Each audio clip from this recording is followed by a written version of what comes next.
connecté sur Snap ou pas en fait?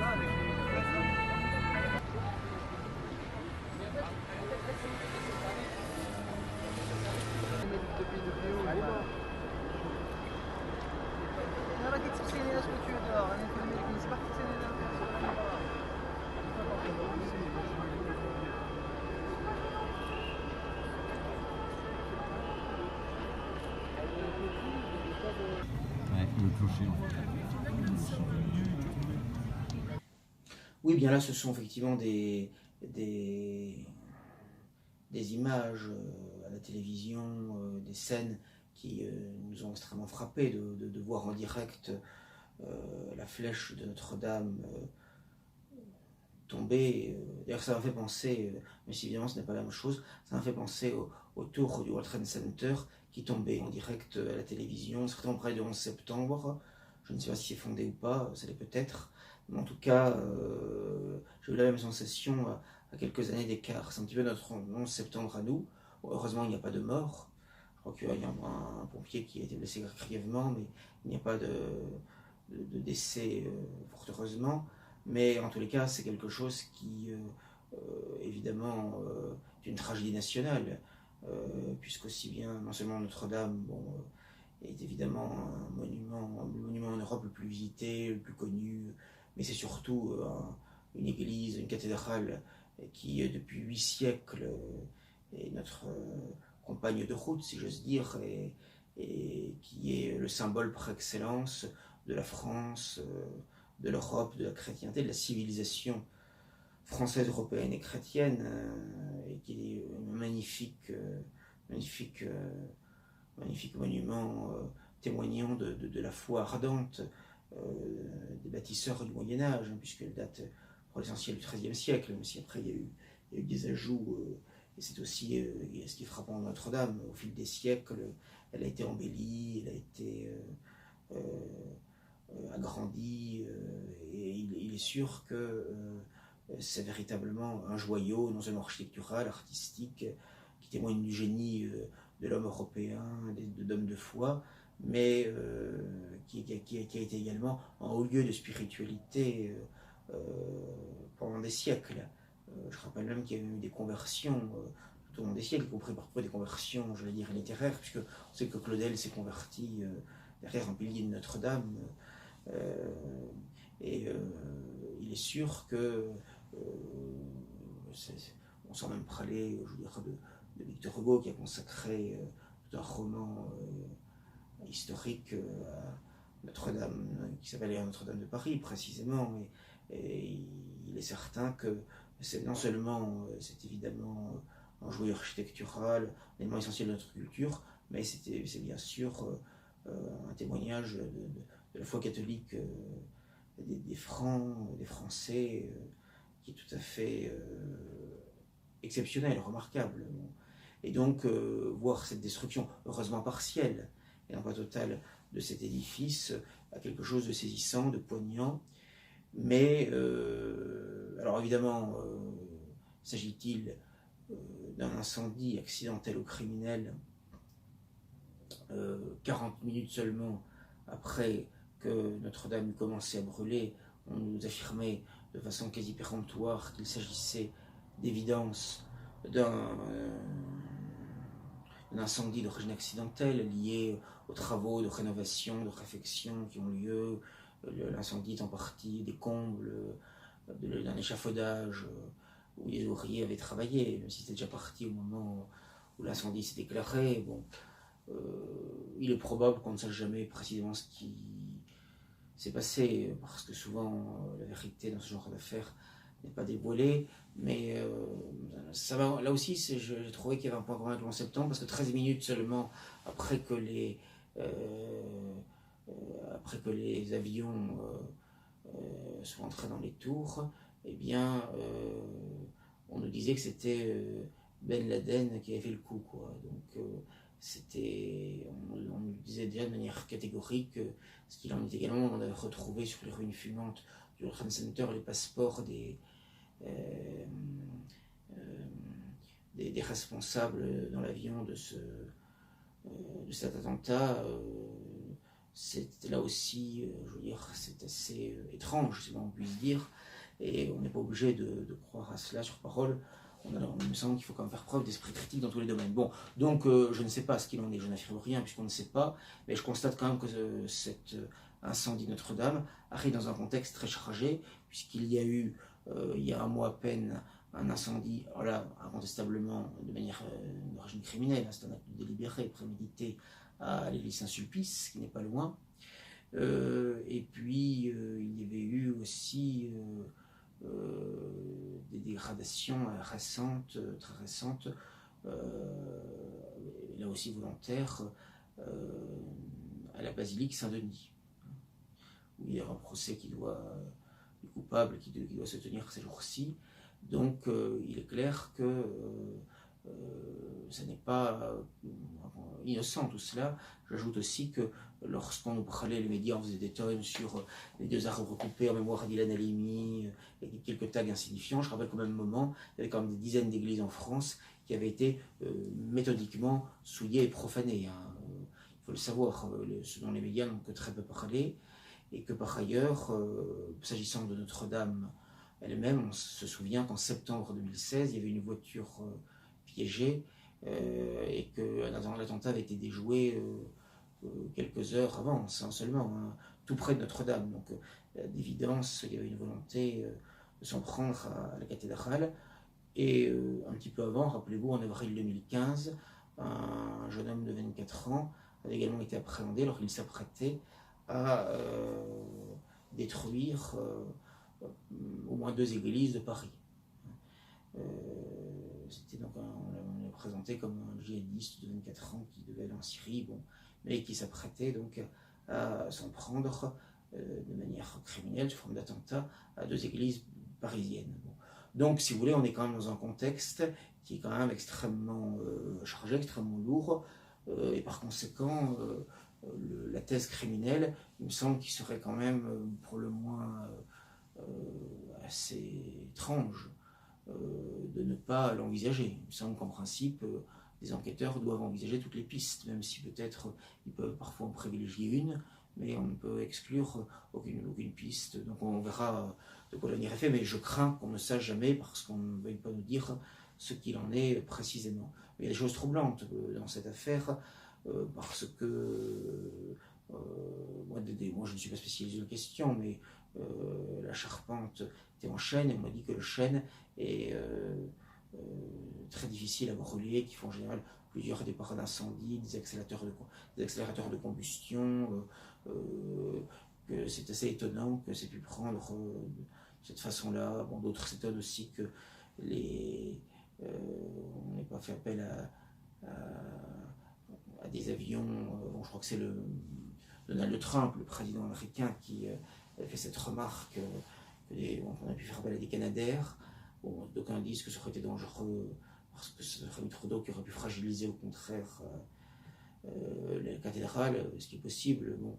Mais en tous les cas, beaucoup de gens ont été frappés de ce que, face à un incendie aussi gigantesque, les canons à eau, au moins au départ, n'avaient pas l'air ni très nombreux ni très puissants. Bon. Mais ça, c'est toujours difficile d'en juger de l'extérieur. En tout cas, ce qui est sûr, c'est que le fait que cet incendie eut lieu le lundi saint, le 15 avril, mais c'était un lundi saint, est quand même frappant, puisque chacun sait que la semaine sainte, c'est la semaine qui conduit le vendredi saint, le Christ, à vivre sa passion et à être crucifié et à mourir pour le salut des hommes, pour leur ouvrir à nouveau le ciel qui avait été fermé par le péché originel. Bon. De sorte que Satan, qui avait été vainqueur par la croix, par le bois, pardon, eh bien, au moment dans le paradis terrestre, eh bien, là, il a été vaincu par le bois de la croix, donc le vendredi saint. Eh bien, c'est vrai que c'est quand même frappant, surtout quand on lit la messe du lundi saint, où les prières sont insistantes sur le fait d'être délivré des persécuteurs, sur la passion, etc. Et surtout, moi, ce que j'ai vu tout de suite, c'est que vous savez qu'il y a 2 fois qu'il ne se passe rien sans que le bon Dieu le veuille ou le permette. Et ce qui est quand même frappant, c'est qu'on est quand même, en ce mois d'avril 2019, dans la commémoration du 50e anniversaire de ce qu'on a appelé la Nouvelle Messe, en réalité la synaxe de Paul VI, et qui a été quand même promulguée par Paul VI dans la constitution apostolique, entre guillemets, Missale Romanum, du 3 avril 1969.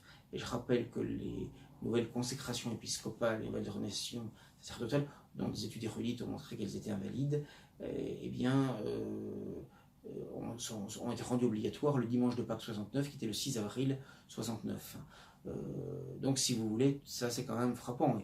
Et j'ajoute qu'il ne faut quand même pas oublier qu'historiquement, Notre-Dame, comme d'ailleurs Saint-Sulpice, ont été quand même en pointe dans les premières expérimentations liturgiques allant vers la Nouvelle Messe dès les années 50, dès le milieu des années 50, fin des années 50, on a déjà des expérimentations liturgiques où on retourne de l'autel, où on introduit très largement le vernaculaire, donc ça n'est pas encore tout à fait la Nouvelle Messe, mais on s'en rapproche de manière considérable.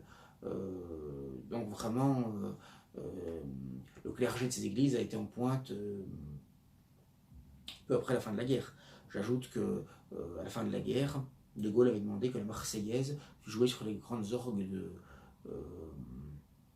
Notre-Dame, ce qui est quand même un scandale absolu quand on sait que c'est un chant tout à fait anti-chrétien, de haine, de violence, guerrier, c'est quand même inouï. Et j'ajoute par ailleurs que Notre-Dame, il y a quand même 15 à 16 millions de visiteurs chaque année, mais il faut voir la plupart des tenues et des comportements de beaucoup, pas de tous, mais de beaucoup de touristes, qui n'ont aucun respect dans les faits pour ce lieu sacré, venant en mini-short, en débardeur. Certains, on en voit mâchant un chewing-gum, certains s'embrassant goulûment, finissant un sandwich, un bonbon, etc. C'est hallucinant. Bon, donc si vous voulez, là, lorsqu'il est question d'abomination, de la désolation, de la Sainte Écriture, on peut penser à la Nouvelle Messe, au nouveau rite impie, tout ça, on peut penser aussi à ça. Je veux dire, c'est quelque chose quand même qui est inouï, l'abomination de la désolation dans le lieu saint. C'est quand même quelque chose de frappant. Et Notre-Dame, depuis quand même un demi-siècle au moins, et ça s'aggrave d'année en année, c'est quand même ça aussi, quoi. Il faut quand même avoir conscience. Bon. Et puis j'ajoute quand même que cette église a été souillée par Lustiger pendant des années. Il faut quand même penser que, rappelez-vous, lorsqu'il a été décédé, il y a eu devant Notre-Dame un rituel juif, quand même, alors qu'il était censé être officiellement catholique, qu'il était officiellement censé être un cardinal de la Sainte Église, bon, ce qui certes n'était pas, mais aux yeux des hommes, en apparence il l'était. Bon, ça aussi c'est quelque chose quand même qui est quand même inouï. Et ça a duré quand même pendant des années. J'ajoute qu'il y a eu toute une série de profanations, je pense par exemple aux Femen, qui sont venus, je crois, plusieurs fois profaner Notre-Dame, les seins nus, tout à fait dénudés, etc., avec des slogans abominables, etc. Donc les scandales ont été nombreux. Et je dois dire, au risque de choquer certaines personnes, que même le suicide était très théâtralisé de Dominique Vénère derrière le maître-autel de Notre-Dame de Paris, objectivement, était comme un sacrilège. Puisqu'on sait qu'on n'a pas le droit de faire couler le sang, soit d'autrui, soit le sien propre, dans une église, dans un lieu sacré. Bon, et en plus on n'a jamais le droit de se suicider, mais je veux dire, là en l'occurrence, qui plus est dans une cathédrale, c'était quand même aussi un acte objectivement extrêmement choquant, extrêmement répréhensible.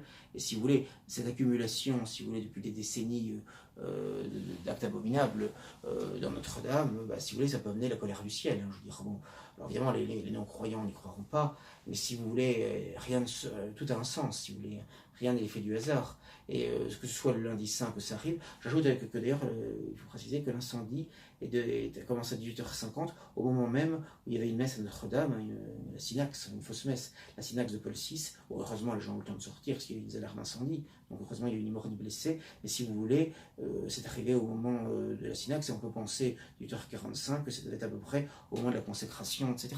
Donc si vous voulez, ça aussi je trouve que ça fait sens, ça interroge, ça n'est pas neutre si vous voulez.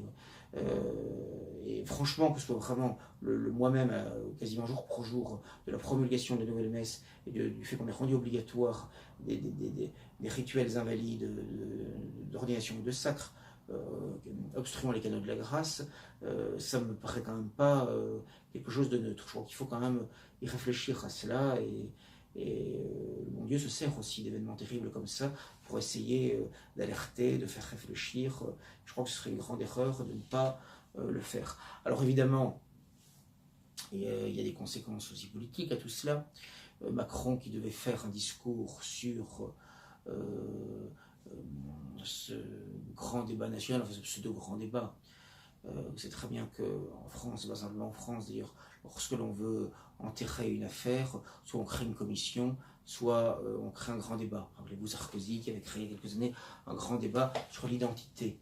Et là, de la même manière, eh bien, on voit que Macron, pour essayer de neutraliser et de conduire dans une impasse le mouvement des Gilets jaunes, a envisagé ce débat national que volontairement il a fait traîner pendant des mois. Et là, il avait préenregistré à la télévision l'après-midi même du lundi saint. Donc cette conclusion du grand débat où il devait édicter un certain nombre de mesures, eh bien, il a dû renoncer sine die à ce discours. Et puis il en a fait un autre, quoi. D'abord devant Notre-Dame le lundi soir, puis le lendemain une allocution télévisée. Et là, je dois dire que dans cette affaire, il ne peut qu'exceller parce que j'ai déjà constaté depuis des décennies que les hommes politiques, les politiciens, n'excellent et finalement que dans les catastrophes. Les attentats, les incendies, les inondations, les séismes, les crimes de masse, parce qu'ils peuvent montrer leurs bobines. Les médias audiovisuels leur permettent de parader, de se montrer, et c'est ainsi qu'ils s'attirent la sympathie d'un public qui, devant des événements graves, a une tendance assez naturelle, assez logique à se retrouver derrière l'exécutif, derrière le dirigeant du moment, quel qu'il soit, dans un sentiment et dans une recherche de sécurité. Voilà. Et d'une forme d'unité nationale. Voilà. Et donc je pense qu'objectivement, je dis ça vraiment de manière très descriptive, je ne pourrais choquer personne, mais je pense qu'objectivement, c'est une bonne nouvelle pour Macron, parce que dans certains sondages, il commence à décrocher, et ce genre, si vous voulez, d'événements, vous savez qu'on disait que Chirac, dès qu'il y avait un événement de ce type, une catastrophe, etc., il arrivait sur place quasiment avant même que la catastrophe ait eu lieu, que le crime ait eu lieu, parce qu'il voulait vraiment par là essayer d'engranger en quelque sorte des voix, des sympathies, etc. Mais c'est le propre de tous les politiciens de faire cela. Et c'est vrai que Macron n'est pas le plus mauvais là, dans l'exercice. N'oublions pas qu'il a quand même eu un professeur de théâtre compétent avec Brigitte Trogneux, son épouse à l'état civil.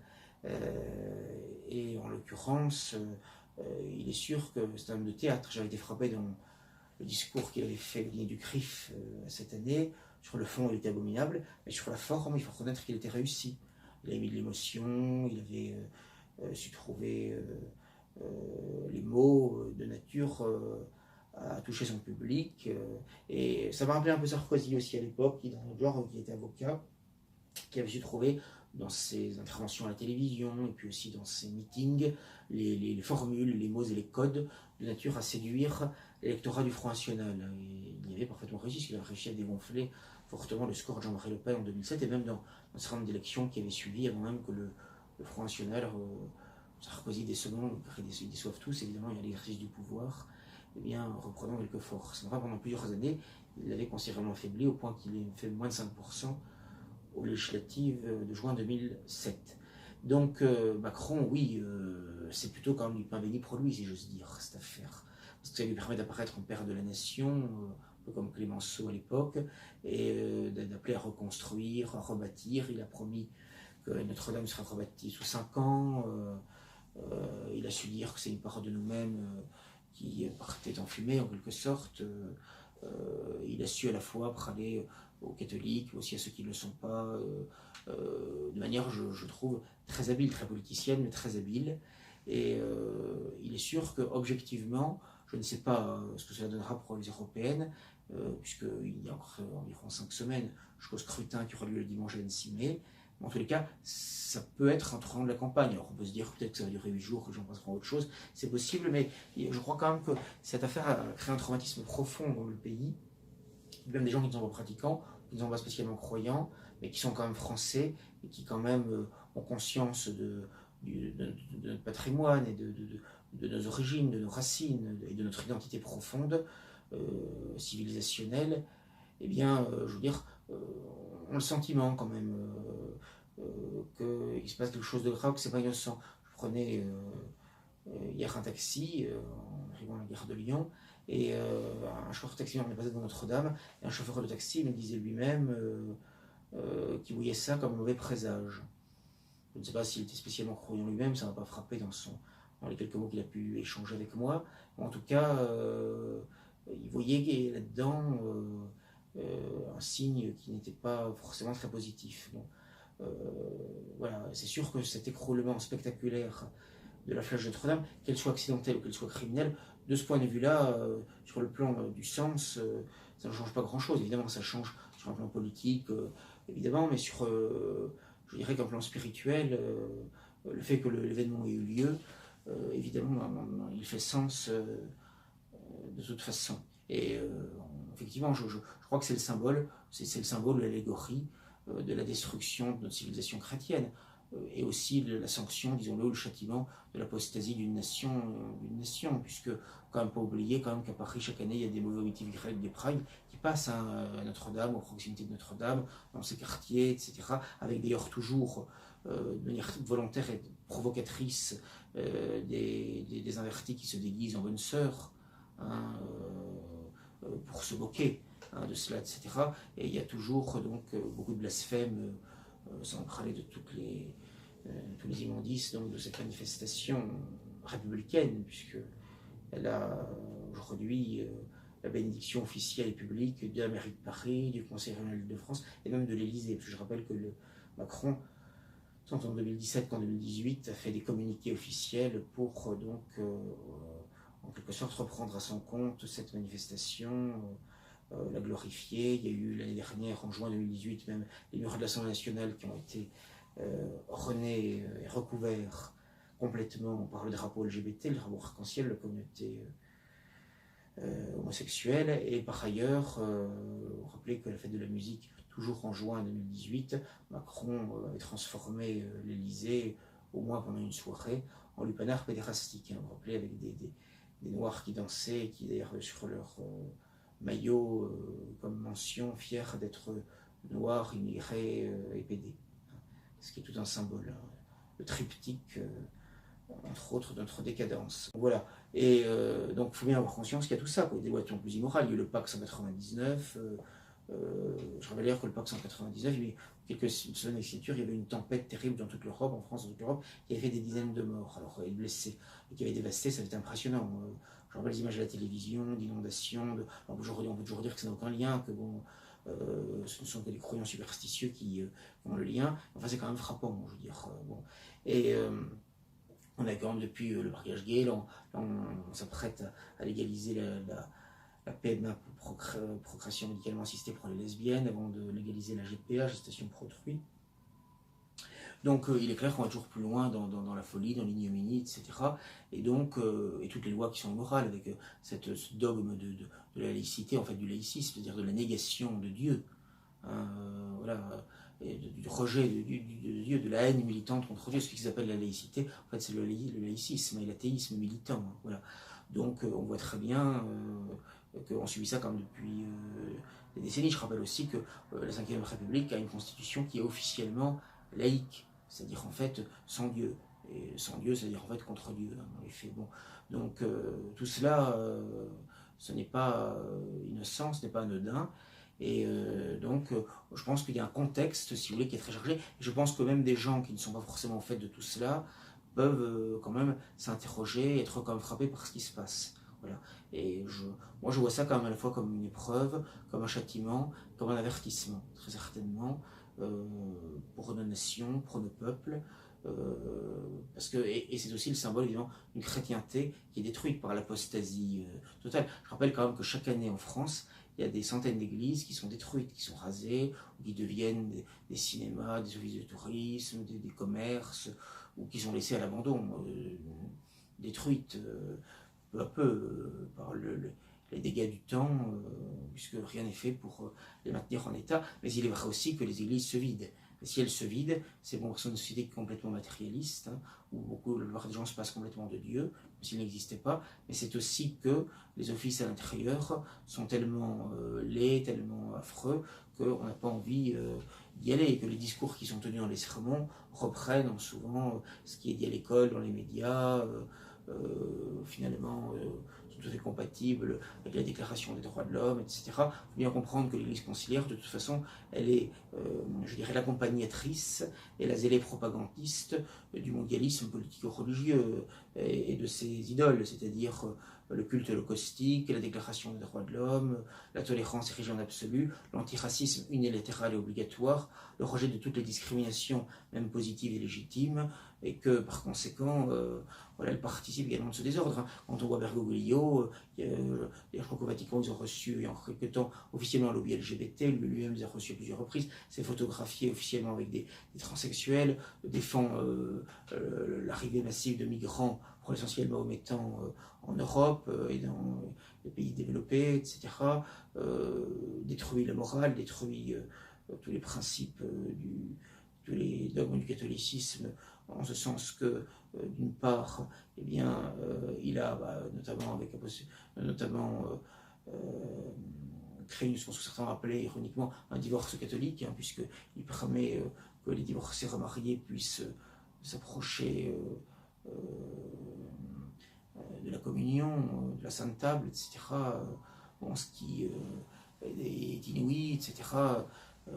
Il a eu des propos plus qu'ambigus sur les unions homosexuelles, à un point tel que, notamment dans un État américain, des catholiques qui étaient contre le mariage homosexuel, finalement ont voté pour, en disant puisque le pape, puisque c'est le pape, Bergoglio, François est pour, eh bien on va voter pour, ils ont voté pour. Donc vous voyez les conséquences, et qui sont tout à fait volontaires évidemment, de ce que dit et de ce que fait l'homme en blanc au Vatican. Les conséquences sont évidemment considérables.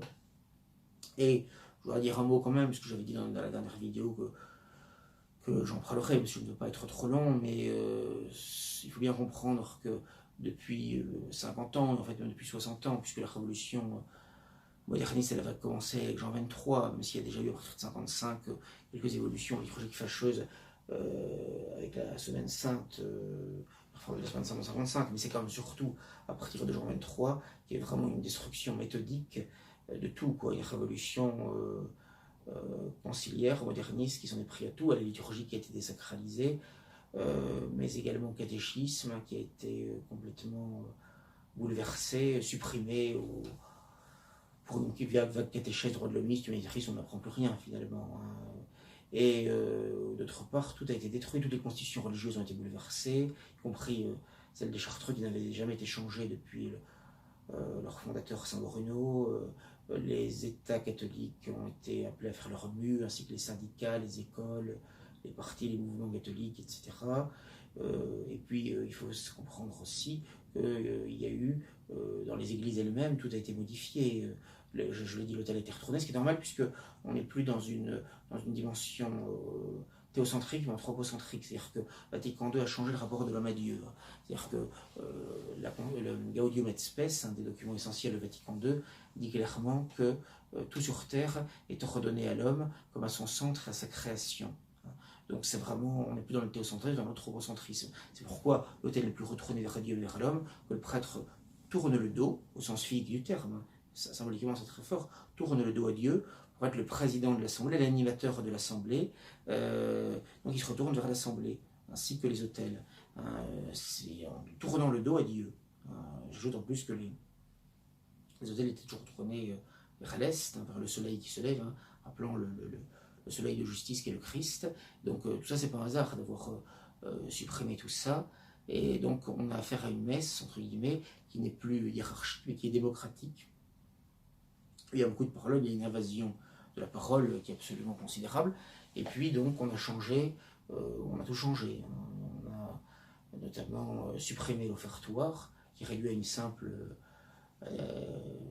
préparation des oblats, avec des bénédictions juives d'ailleurs, ce qui n'est pas un hasard. Il y a la dimension sacrificielle propitiatoire, c'est-à-dire qui consiste à remettre les péchés en les prenant à Dieu, les péchés commis, les nôtres et ceux des autres, ceux du monde, eh bien, cette dimension a été complètement omise volontairement. Ce qu'avait fait Luther, Luther avait supprimé l'offertoire, parce que ce qui lui avait insupporté, c'était précisément cette dimension sacrificielle et propitiatoire. Donc c'est pas un hasard. D'ailleurs, je rappelle qu'il y a 6 ministres protestants qui ont aidé à confectionner la nouvelle messe, qui est inouïe, quoi. Bon, ce qu'on ne dit pas, c'est donc il y a une protestantisation évidemment de la messe, qui n'est plus la messe, l'abandon de l'offertoire. Le canon de la messe a été complètement modifié avec ce qu'on appelle des oraisons présidentielles ou des prières eucharistiques, officiellement 4, mais depuis il y en a eu énormément plus qui ont été ajoutées. On a supprimé quasiment toutes les génuflexions, il y en avait 14, il n'y en a plus que 3, et elles sont faites après l'élévation et non pas avant, ce qui est très intéressant, comme si c'était l'adhésion de l'Assemblée qui faisait que le Christ devenait présent, et non pas les paroles que dit le prêtre. D'ailleurs, je précise que la consécration, les paroles qui sont dites, c'est un récit qui n'est plus performatif, mais qui est historique, qui est narratif, récitatif. Donc, ce n'est plus du tout la même chose.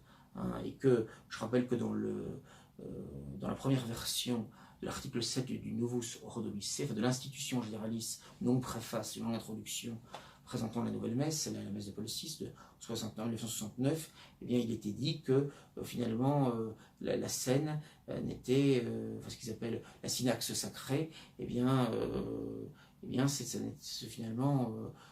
il n'y avait plus du tout la notion de saint-sacrifice de la messe dedans, puisque Paul VI faisait écho à la phrase du Christ, là où 2 ou 3 prient en mon nom, je suis au milieu d'eux. Et là, il est question d'une présence spirituelle, mystique du Christ, mais non pas de sa présence sacramentelle, de sa présence réelle, c'est-à-dire son corps, son sang, son âme et sa divinité, présent dans les saintes espèces, sous les apparences du pain et du vin, qui deviennent le corps, le sang, la divinité du Christ. Bon. Au moment de la consécration, eh bien, ça c'est complètement évacué, c'est quand même quelque chose qui est extrêmement grave. Les mots mêmes de la consécration ont été modifiés. Et donc l'intention, si vous voulez, elle n'est pas bonne. C'est pourquoi la nouvelle messe, à partir du moment où l'intention est mauvaise, quand on veut faire un office protestant, il est évident qu'une messe pareille, non seulement ne peut plaire à Dieu, mais on ne voit pas comment elle peut être valide. Comment quelque chose qui est intrinsèquement mauvais peut être valide. Et de la même façon, comment une autorité légitime, une autorité catholique, peut faire une messe, une fausse messe, un culte, qui fasse perdre la foi aux fidèles et qui ne rende pas un vrai culte à Dieu. C'est impensable. Je rappelle d'ailleurs que Pie VI, je crois, avait condamné le synode de Pistoie, qui disait que l'Église pouvait, comment dirais-je, promulguer des rites qui puissent être nocifs, puissent être mauvais. Donc il condamne comme tout à fait hétérodoxe tout à fait impie cette déclaration du synode, du faux concile janséniste de Pistoie, à la fin du XVIIIe siècle. Bon. Donc on voit très bien que c'est absolument impensable. C'est comme par exemple, je veux dire, la canonisation des saints, c'est une certitude théologique que lorsque le pape canonise un saint, il est infaillible. Parce que tous les théologiens ont toujours dit, tous les manuels de théologie catholique, etc., ce qui d'ailleurs paraît le bon sens, parce que je veux dire, si le pape déclare saint quelqu'un qui est en enfer, quelqu'un qui n'est pas un exemple de vertu, de foi, de piété, ça n'a aucun sens. C'est facile à comprendre, c'est une question de bon sens. Donc il est évident que ça fait partie de ce qu'on appelle l'objet indirect de l'infaillibilité, l'objet indirect ou secondaire de l'infaillibilité de l'Église et du pape. Bon, et donc ça a quelque chose d'inouï voilà, parce que maintenant finalement on dit tout et n'importe quoi. Donc là encore, il faut quand même avoir des principes théologiques clairs et se rappeler ce que la doctrine de l'Église, rappeler la doctrine de l'Église. Bon, voilà. Donc en clair, il faut bien comprendre que cette destruction est totale et elle est visible dans les édifices. Je l'ai dit avec l'autel qui est retourné. Il y a une magnifique maître d'hôtel maintenant. Ce sont des tables de cuisine, tables à repasser, souvent immondes, etc. Là, il y a une laideur des ornements liturgiques, du mobilier liturgique, qui est absolument effrayante. Quand on voit la beauté des ornements d'autrefois, etc., ça aussi, ça fait sens, puisque c'est la beauté qui aide aussi à élever son âme, à élever l'âme. La beauté qui est des transcendantaux. Je rappelle quand même qu'à la messe de l'Immaculée Conception, on dit Tota pulcra est, on prend de la Sainte Vierge. Elle est toute belle. hein, la beauté physique est souvent un reflet de la beauté de l'âme, etc. On dit souvent. Hein. Bon, eh bien, la beauté dans les ornements liturgiques, dans le mobilier, dans les édifices, toutes les églises qui ont été faites après Vatican II, elles sont affreuses, quoi. On dirait les temples francs-maçons. Elles sont immondes. Et quand on entre à l'intérieur, on n'a pas envie de prier, on n'a pas envie d'élever son âme. Hein, alors qu'autrefois, que ce soit le roman, le gothique, même après le baroque, etc., c'est magnifique. C'est quelque chose qui élève l'âme objectivement. Donc il y a des musiques qui élèvent l'âme et d'autres qui la baissent. Donc il y a je l'ai dit, l'autel qui a été retourné, le mobilier, le roman liturgique qui sont maintenant très laids, et puis les bancs de communion en général ont été supprimés, puisque maintenant on ne communie plus dans leur nouveau rite à genoux et en rassurant sur les lèvres, sur la langue, pardon, le corps du Christ, mais négligemment dans la main, comme on prendrait des Smarties, bon, ou je ne sais quelle sucrerie ou barre chocolatée, bon, alors qu'il s'agit quand même du Christ. Bon. Enfin, il s'agit officiellement, parce que je veux dire, s'agissant de la nouvelle messe, tout laisse à penser que c'est invalide. Bon. Mais si vous voulez, voilà, dans la main, voilà, donc, et d'autre part, donc les bancs de communion ont été en général supprimés. La chaire, où le prêtre prêchait, en hauteur, hein, au milieu de l'assemblée, eh bien, a été également soit détruite, soit quand elle est laissée, elle est complètement délaissée. Hein. Et par ailleurs, les confessionnaux eux-mêmes deviennent souvent des placards à balai, ils ont pu utiliser, etc. Et même, il n'est pas rare que dans beaucoup d'églises, les statues des saints, de la Sainte Vierge, aient été enlevées.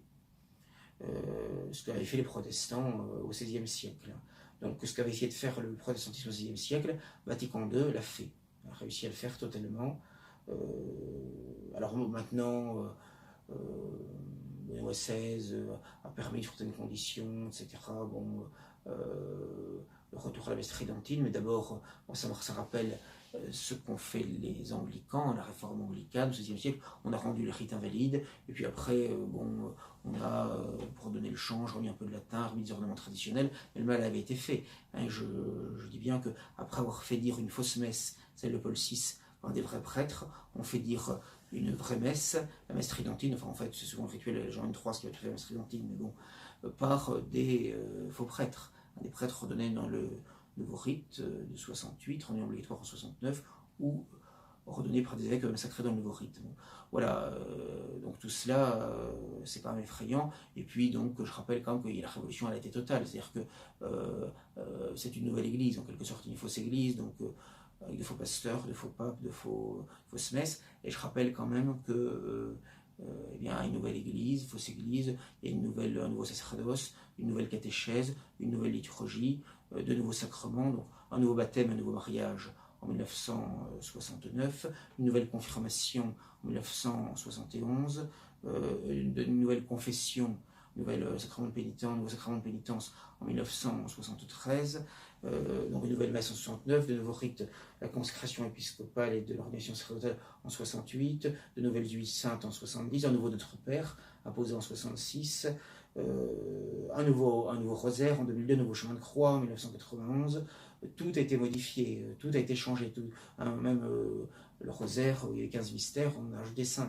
Hein, voilà, pour faire 20, le chemin de croix, on a ajouté la résurrection, ce qui a un sens pour le chemin de croix. Bon, donc tout a été modifié, toute la piété traditionnelle, tous les exercices de piété, toutes les dévotions traditionnelles, rien n'a été laissé debout, rien n'a été laissé intact. Hein, et ça n'est évidemment pas un hasard. Hein, il faut bien en avoir conscience.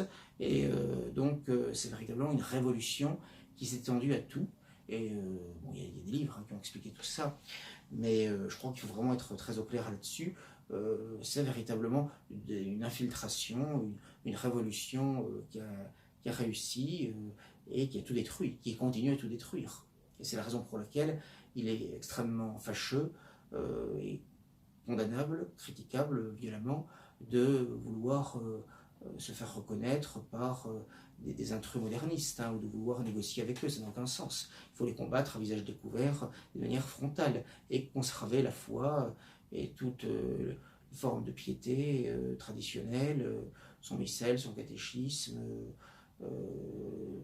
lire la vie des saints, qui est magnifique, hein, qui est de nature à faire en sorte de dilater notre âme, de réchauffer notre cœur, c'est qui est magnifique. D'ailleurs, toute notre histoire de France, les héros, les saints, les martyrs, c'est ça qui doit nous enflammer, et c'est ce vers quoi il faut tendre, c'est ce qu'il faut essayer de faire revivre. Alors évidemment, l'époque n'est plus la même, c'est compliqué, mais c'est vraiment l'exemple qu'il faut suivre, qu'il faut imiter autant que faire se peut, dans toute la mesure du possible. Parce qu'on est vraiment dans une époque de médiocrité qui donne le dégoût.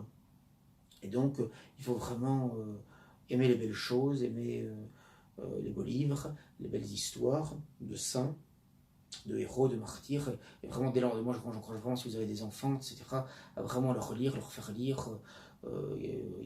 Aujourd'hui on a quand même beaucoup de belles choses, puis aussi beaucoup de livres anciens sur la vie des saints, qui sont magnifiques et qui sont de nature enflammée, parce que si vous ne voulez pas que vos enfants se passionnent pour des stars complètement décadentes, de la télé-réalité, de la variété ou autre et tout ça, il faut leur faire lire la vie des saints et des grands hommes, des grands chefs d'État qu'on a eu en France et en Europe, et des grands législateurs, et des grands hommes d'église, des grands princes de l'église, des martyrs, etc. C'était une épopée formidable, extraordinaire, pour justement essayer de se transcender, de se dépasser, quoi. Parce qu'on est dans un monde où, à part encore dans le domaine du sport professionnel, il n'y a plus de dépassement, finalement. Bon. Et c'est précisément vers quoi il faut tendre, c'est ce qui donne un idéal, un sens à la vie, donc c'est quand même quelque chose qui est très important.